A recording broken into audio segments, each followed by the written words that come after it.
बिहार में वाम दलों का महाधिवेशन पटना के गांधी मैदान में आयोजित किया गया। इसमें वाम दलों की तीनों इकाई सीपीआई, सीपीआई माले और सीपीएम शामिल हैं। देश भर के वाम नेता इसमें शामिल होने आए। वाम दलों में बिहार में शामिल महागठबंधन के बाकी दलों को भी न्योता दिया गया। मुख्यमंत्री नीतीश कुमार और उप मुख्यमंत्री तेजस्वी यादव को भी स्पेशली बुलाया गया था। कांग्रेस से पूर्व केंद्रीय मंत्री सलमान खुर्शीद पहुंचे हुए थे। 18 फरवरी 2023 को मुख्यमंत्री नीतीश कुमार ने अपने 12 मिनट से अधिक के संबोधन में एक एक चीज पर खुलकर बात की। उन्होंने बीजेपी को जहां खूब सुनाया तो वहीं कांग्रेस को भी नसीहत दी। वाम दलों से भी उनका कैसा संबंध रहा, इसके बारे में उन्होंने जानकारी आगे रखी। ऐसे में 5 PM के 5 का तड़का में हम आज नीतीश कुमार की 5 प्रमुख बातों को न केवल बताएंगे बल्कि उसे सुनाएंगे भी। सबसे पहले 5वें नंबर की बात करते हैं। मुख्यमंत्री नीतीश कुमार ने शुरुआत में ही स्वागत करते हुए कहा कि हमारा तो वाम दलों के साथ पुराना संबंध रहा है। सीपीआई माले वाले तो जानते ही हैं कि जब हमारी पार्टी जेडीयू राष्ट्रीय पार्टी थी तो दिल्ली में भी हम लोग मिलते थे। जॉर्ज साहब का भी नेताओं से गहरा रिश्ता था। बीच के दिनों में जो भी राजनीति हुई, लेकिन अब हम लोगों ने आज की राजनीति को देखते हुए बीजेपी से रिश्ता तोड़ लिया है और अब सबको मिलकर काम करना है। बीजेपी वालों पर तंज कसते हुए कहा कि वे लोग तो केवल अपने हित में काम करते हैं। आपको यहाँ सुनाते हैं कि मुख्यमंत्री नीतीश कुमार वाम दलों के साथ अपने संबंध के बारे में क्या कह रहे हैं। हम लोगों का बहुत पहले का संबंध है। आप लोग राजनीतिक पार्टी में अब वो तो रहे नहीं, तो हम वहां भी जाते थे, देखते थे। जॉर्ज साहब का भी बड़ा रिश्ता था। तो ये सब कई तरह की बातें थी। अब ये बात हुआ, जो कुछ भी आगे जो कुछ होता रहा, राजनीति जो भी होता रहा, लेकिन अभी फिर हम लोगों को ऐसा लगा और हम लोगों की पार्टी के अंदर भी सारी बात होने लगी। और जिस तरह से हुआ, ये अब किस तरह से अभी राष्ट्रीय स्तर पर जो काम कर रही है और किस तरह से काम कर रही है, वो सब के हित में काम नहीं है, सिर्फ वो अपने हित में काम कर रहे हैं। अब बात करते हैं चौथे नंबर की। नीतीश कुमार ने एनडीए से अलग होने के फैसले पर भी अपनी बातें रखी। उन्होंने कहा कि जेडीयू के एनडीए से अलग होने का पूरे देश ने स्वागत किया। उन्होंने ये भी कहा कि महागठबंधन की सरकार विकास कार्यों को तेजी से कर रही है। अपने नौकरी और रोजगार के वायदे पर भी हम लोग काम कर रहे हैं। हम लोगों ने युवाओं से वादा किया है कि 10 लाख नौकरी देंगे और 10 लाख रोजगार भी देंगे। हमारी सरकार ने महिलाओं के उत्थान के लिए भी लगातार काम किया है और अभी भी कर रही है। नए ढंग से अब हम लोग आगे बढ़ रहे हैं और इसके लिए भी देश भर से फोन आ रहे हैं। यहाँ आप सुनिए कि मुख्यमंत्री नीतीश कुमार एनडीए से अलग होने को लेकर क्या बोल रहे हैं। और मिल करके हम लोग आगे का काम कर रहे हैं। तो बिहार में तो हम लोगों का संकल्प है कि हम लोग भारी संख्या में लोगों को रोजगार देंगे, नौकरी देंगे। हम लोगों ने तो घोषित कर दिया है कि हम यहाँ 10 लाख लोगों को नौकरी देंगे और 10 लाख लोगों को रोजगार का अवसर देंगे।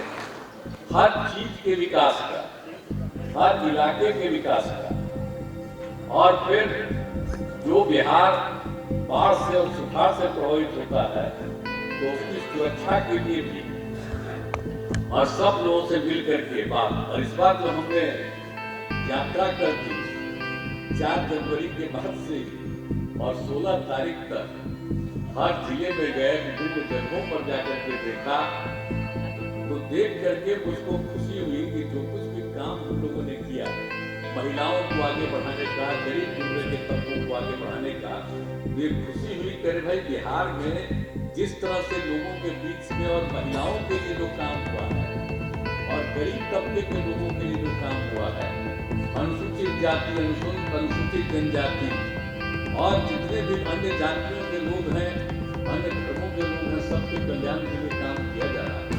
तो जो कुछ भी हमने देखा, सबको खुशी लग रहा है।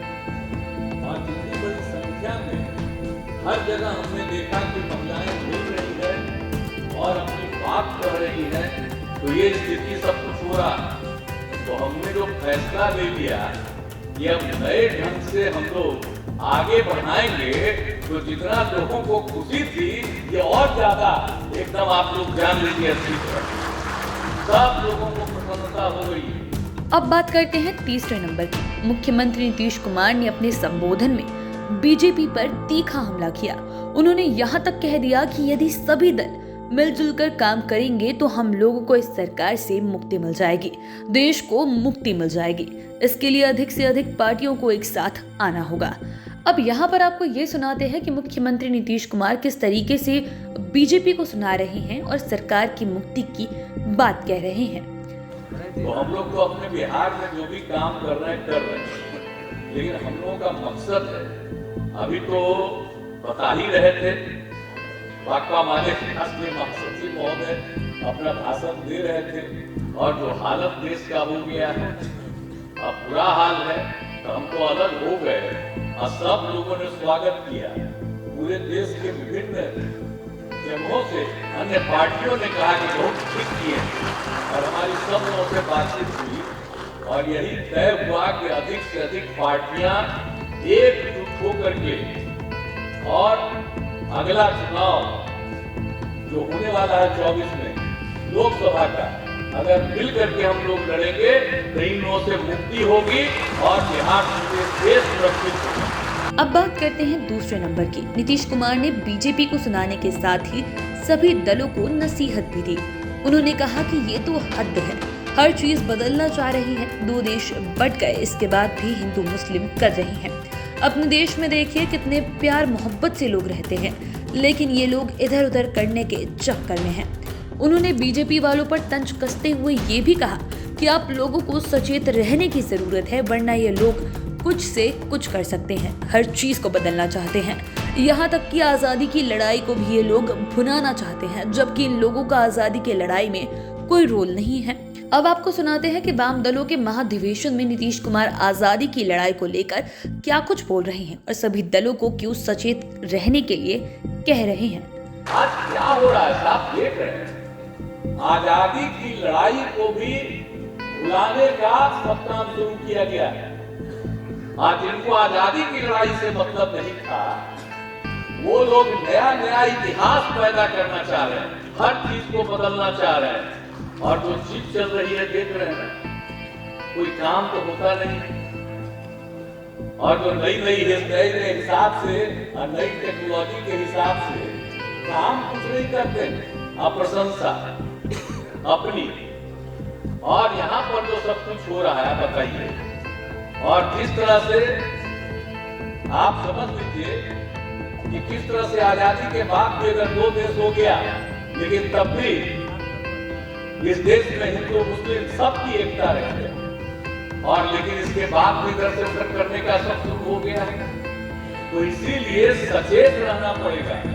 हम लोगों को कोई भी धर्म को मानने वाले हो, किसी भी जाति के हो, सबको एकजुट करके देश को आगे बढ़ाने का हम लोग शुरू करें। अब बात करते हैं पहले नंबर की। पहले नंबर पर भी नीतीश कुमार का बीजेपी पर ही निशाना रहा, लेकिन इसके साथ ही उन्होंने कांग्रेस को भी नसीहत दी। कांग्रेस के पूर्व केंद्रीय मंत्री सलमान खुर्शीद को संबोधित करते हुए कहा कि आप लोगों को भी सोचने की जरूरत है, यदि नहीं सोचिएगा तो फिर हम ही नहीं कहिएगा। उन्होंने कहा कि यदि लोकसभा चुनाव में हम लोग मिलकर लड़ें तो मैं दावे के साथ कहता हूं कि बीजेपी 100 सीटों के नीचे चली जाएगी, लेकिन हम आप लोगों का ही इंतजार कर रहे हैं और अच्छा है कि आप इस कार्यक्रम में हैं और आपके माध्यम से आपके केंद्रीय नेतृत्व से भी अनुरोध है कि वे जल्द से जल्द फैसला लें। हम तो दोनों आदमी से मिल भी लिए हैं। अब आप यहाँ पर ये सुनिए कि नीतीश कुमार किस समीकरण के तहत बता रहे हैं कि यदि ऐसा हुआ तो बीजेपी 100 सीटों से नीचे आ जाएगी लोकसभा चुनाव 2024 में। तो हमको कांग्रेस के नेता लोगों से भी सब खरीदी है। अभी तो बहुत अच्छा यात्रा हो गया, तो यात्रा तो बहुत अच्छा हो गया, लेकिन अब इसके आगे थोड़ा सोच लीजिए। हम तो उसी के लिए इंतजार कर रहे हैं। जब तक हम तो जाकर लोगों को कही दिए थे, हम कह दिए हैं कि भाई सोच लीजिए आगे, तो जो कहिएगा।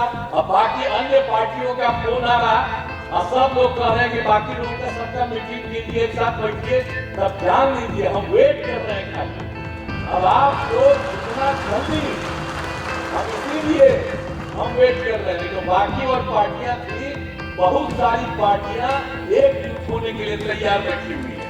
लेकिन अब आप सोचिए, हम तो चाहते हैं कि भाई अधिक से अधिक लोग एकजुट हो जाए। तो आज आप आए हुए हैं, तो आप ही के माध्यम से आपके पार्टी के नेतृत्व को हम अनुरोध करेंगे कि जल्दी से जल्दी फैसला करिए और हम लोगों को बुला करके बात कर लीजिए कि कहां और किनके साथ एकजुट होकर के अगला चुनाव लड़ना है। ये जिस दिन फैसला कर लीजिएगा और उसी दिन हम सब लोग एकजुट हो जाएंगे, हम मिल करके लड़ेंगे, तब जान लीजिए आप अच्छी तरह से मुक्ति हो जाएगी। और अगर आप लोग ठीक से सोच करके चलिएगा, जो हम कह रहे हैं शुरू से, हम इंतजार कर रहे हैं। अगर मेरा सुझाव को अगर मान लीजिएगा तो 100 के नीचे जाएंगे, जान लीजिए। तो आपने नीतीश कुमार की सारी बातें सुनी। आप चैनल के साथ बने रहें। अगर इस वीडियो को फेसबुक पर देख रहे हैं तो पेज को लाइक करें, यूट्यूब पर देख रहे हैं तो चैनल को सब्सक्राइब करें। धन्यवाद।